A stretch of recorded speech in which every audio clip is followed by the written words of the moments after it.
Welcome to the Deep Dive. We're diving headfirst into a topic that's sure to tickle your funny bone, especially fitting considering it's April 1st, 2025, as we speak. April Fool's Day. That's right, a day of pranks and hoaxes and all-around lighthearted fun. And, we've received a ton of questions from our listeners. Everyone seems to be curious about this, wanting to know more about its origins and how it's evolved over the years, and really what makes it tick. Absolutely, and it's a fascinating topic to unravel. We've got a treasure trove of articles and historical tidbits ready to go, so. Let's get this deep dive rolling then. What's the first thing that pops out to you when we think about April Fool's Day?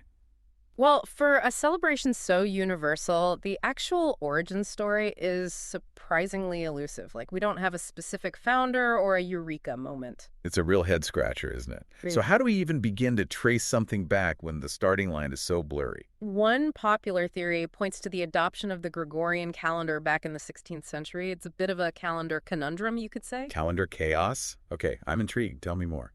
Before the Gregorian calendar came into the picture, many European countries celebrated New Year's Day towards the end of March, sometimes even spilling into early April.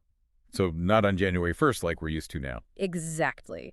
When that shift happened, those who stuck to the old ways and continued celebrating in early April became the targets of jokes and pranks.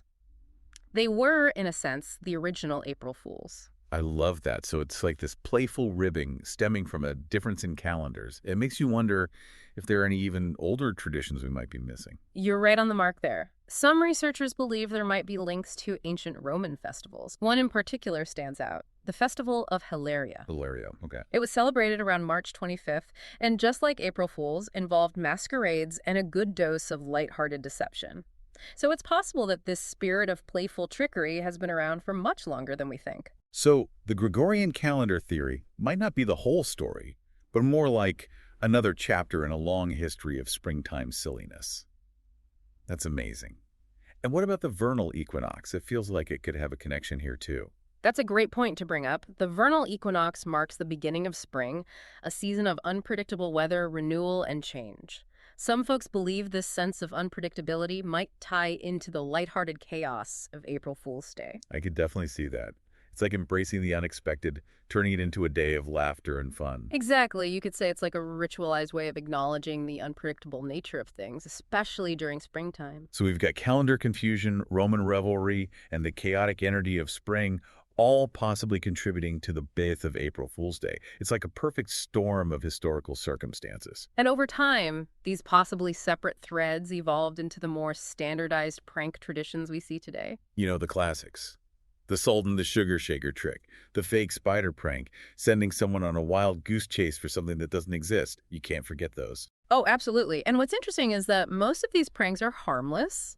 It's more about a good chuckle, a moment of surprise, and then everyone's in on the joke. And then, of course, mass media came along and things went up a notch. I can just imagine the headlines and radio broadcasts. It must have been a golden age for large-scale pranks. Oh, absolutely. The media definitely amplified the reach and creativity of April Fool's Day, and some of those hoaxes became legendary. Remember the BBC's spaghetti harvest report back in 1957? Oh, yeah. The image of spaghetti growing on trees was so absurd, yet so believable at the time. It's amazing how a shared, even if it's fictional experience like that, can become so ingrained in our culture. It really highlights the power of a good hoax done right, especially when everyone's in on the fun. And in recent times, corporations have also jumped on the April Fool's bandwagon. It's become a marketing tactic, hasn't it? You see brands trying to outdo each other with clever and funny announcements. Definitely. April Fool's Day gives companies a chance to showcase their lighter side, create some buzz on social media, and connect with their audience in a more playful way. And Google, they've really become the masters of the corporate April Fool's prank. Oh, for sure. You almost wait with bated breath to see what crazy thing they'll come up with each year. Of course, we can't talk about April Fool's Day without mentioning the internet. The internet has been a game changer. It's completely transformed the landscape of pranking. It's like the world collectively decides to blur the lines between reality and fantasy for 24 hours. It's amazing, isn't it? Viral pranks and those April Fool's memes, 2025 you mentioned, they spread like wildfire. It's a whole new level of global, instantaneous trickery. It's almost overwhelming how quickly something can go viral. But jokes aside, do you think there's a deeper meaning behind April Fool's Day? Why do we, as a society, dedicate an entire day to playful deception? It's a great question, and there are definitely some interesting psychological and social aspects at play. April Fool's Day could be seen as a sort of pressure valve, a sanctioned outlet for our mischievous impulses. So it's like a day where we can bend the rules a bit, be a little bit subversive, without actually causing chaos. Exactly. It's a temporary break from the seriousness of everyday life. And on a social level, shared laughter, even when you're the one being tricked, can create a sense of camaraderie. It strengthens bonds within groups. I get it. It's a shared experience, a moment of collective amusement that transcends the prank itself. And then there's this idea of testing boundaries, right? That was something you highlighted in your notes. Yes. April Fool's Day can be viewed as a way to playfully explore the limits of what's acceptable, to gently prod social norms without causing any real harm. It's like a safe space for social experimentation. It's fascinating how something as seemingly simple as a prank can have so many layers. And at the end of the day, it comes back to the power of humor, wouldn't you say? Absolutely. There's something genuinely joyful about a well-executed April Fool's joke. It brings people together and reminds us not to take ourselves too seriously. It's like a reminder to embrace the absurdity of life every now and then. Precisely. But of course, there's always that fine line between a harmless prank and something that could be hurtful or offensive. That's the tightrope we walk on April Fool's Day. That's the big question, isn't it? Where do we draw the line? How do we make sure our jokes stay on the fun side and don't cross over into negativity? Well, a good starting point is remembering that pranks should never inflict emotional distress, physical harm, or damage to property. It sounds obvious, but you'd be surprised how often that line gets blurred. And context is everything, right?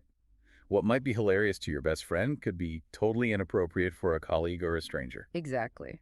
The same prank can land very differently depending on the relationship dynamics and the individual involved. And the internet, with its speed and reach, adds another layer of complexity. Even if something is intended as a joke, it can easily be misconstrued or spread misinformation. It's true. That's why a healthy dose of skepticism is essential on April Fool's Day, especially online.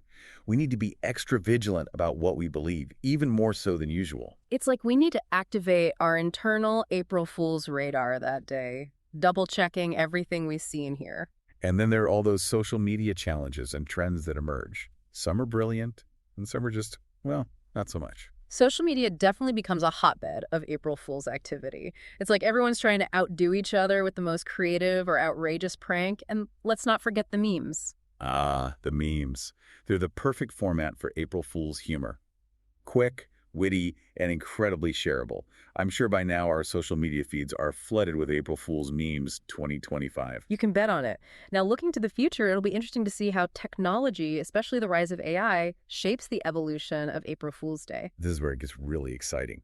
What kind of high-tech trickery can we expect in the years to come? Give me some futuristic foolishness. Well, with AI becoming more sophisticated, we might see more personalized and nuanced pranks. Imagine AI-generated deepfakes so realistic you wouldn't even question their authenticity. Wow, that's a whole other level. It makes you wonder how we'll even discern truth from fiction in the future, even on a day dedicated to deception. What about virtual reality? It seems ripe for some epic April Fool's shenanigans. Oh, absolutely. VR opens up so many possibilities. Imagine being in a virtual environment and suddenly everything changes around you. It's a prank that's immersive and incredibly convincing. The possibilities are endless. That's mind-blowing. But even with all these technological advancements, do you think the fundamental appeal of April Fool's Day will remain? I think it will. While technology will undoubtedly influence the methods and scale of pranks, the human desire for lighthearted fun, for a break from routine, that's not going to change. That shared moment of laughter and surprise, that's a timeless human experience. So, as we wrap up this deep dive into April Fool's Day, it's clear that it's much more than just a day of silly pranks.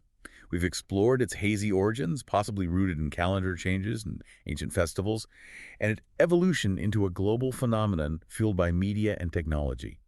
It's a day that allows us to release tension, bond with others, and embrace the absurdity of life, all through the power of humor. And we've also highlighted the importance of being mindful of the line between harmless fun and something that could be hurtful. In an increasingly digital world, it's crucial to be discerning and remember that even jokes can have unintended consequences. So as you navigate this April Fool's Day, dear listeners, keep in mind that while technology might amplify the tricks and the reach of the day, the essence of April Fool's remains the same. A shared moment of laughter and a reminder to embrace the lighter side of life. And perhaps it also prompts us to reflect on our relationship with deception and humor in a world where technology constantly blurs the lines between what's real and what's not. It's a fascinating thought to ponder as we move forward, don't you think? Food for thought indeed. That wraps up our deep dive for today. Happy April Fool's Day, everyone. Remember to stay curious and keep those April Fool's radars on high alert. And until next time, keep exploring the fascinating world around us. See you on the next deep dive. Today is your lucky day. Today is the day that our $3 website works for you, paying you directly to your PayPal daily. Imagine $3 ongoing continuous payments to your PayPal account. Imagine falling asleep and waking up to $300 in your PayPal account. How would this make you feel? How could this help you?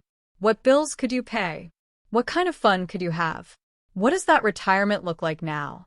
All for a one-time payment of $3. This website is DFY done for you, fully built and completely hosted, and never stops collecting payments for you. You have spent $3 on coffee on a regular, but that coffee won't help you create multiple streams of income. Click the link below.